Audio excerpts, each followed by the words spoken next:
محمد Morsi کون ہے اور عمران خان کیوں بار بار ان کا نام لے رہے ہیں؟ یہ مصر کے سب سے پہلے منتخب صدر محمد مورسی کی جو اصل کہانی ہے وہ آپ کو اس ویڈیو میں پتہ چلے گی۔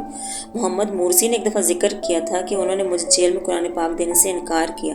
شاید یہ نہیں جانتے تھے کہ میں 40 سال سے حافظ ہوں، میں قرآن کو صرف چھونا چاہتا تھا۔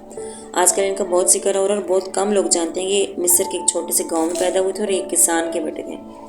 یعنی کوئی لیگیسی، کوئی دولت، کوئی سیاسی بیک گراؤنڈ نہیں تھا، لیکن سمارٹ اور پنکچوئل اتنے تھے کہ یہ اسکالرشپس کے اوپر امریکہ جاتے ہیں، وہاں یونیورسٹی آف ساؤدرن کیلیفورنیا میں انجینئرنگ پہ پی ایچ ڈی کرتے ہیں، ساتھ پڑھتے ہیں اور ساتھ تھوڑا بہت یہ سیاست میں بھی آتے ہیں۔ جیسے یہ واپس آتے ہیں تو یہ مسلم بردرہڈ کے ساتھ شامل ہو جاتے ہیں مصر میں۔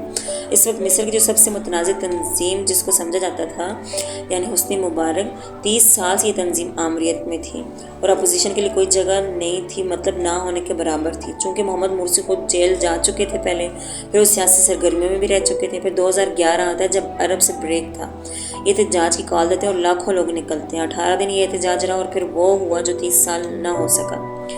حسنی مبارک کی حکومت ختم ہو جاتی ہے، پہلا آزاد صدارتی الیکشن ہوتا ہے اور محمد مرسی جیت جاتے ہیں۔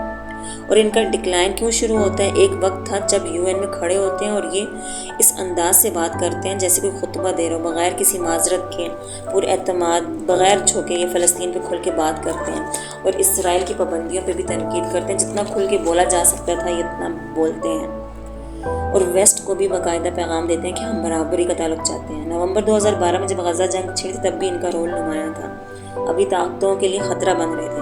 ان کے کانسٹیٹیوشنز میں کچھ چینجز ایسے آتے ہیں کہ ان کے اختیارات بڑھتے ہیں اور اپوزیشن کی طرف سے بغاوت شروع کی جاتی ہے، لوگ سڑکوں پہ نکلتے ہیں اور کہا یہ جاتا ہے کہ اقتدار کے اوپر گرفت مضبوط کرنے کی کوشش کی ہے انہوں نے۔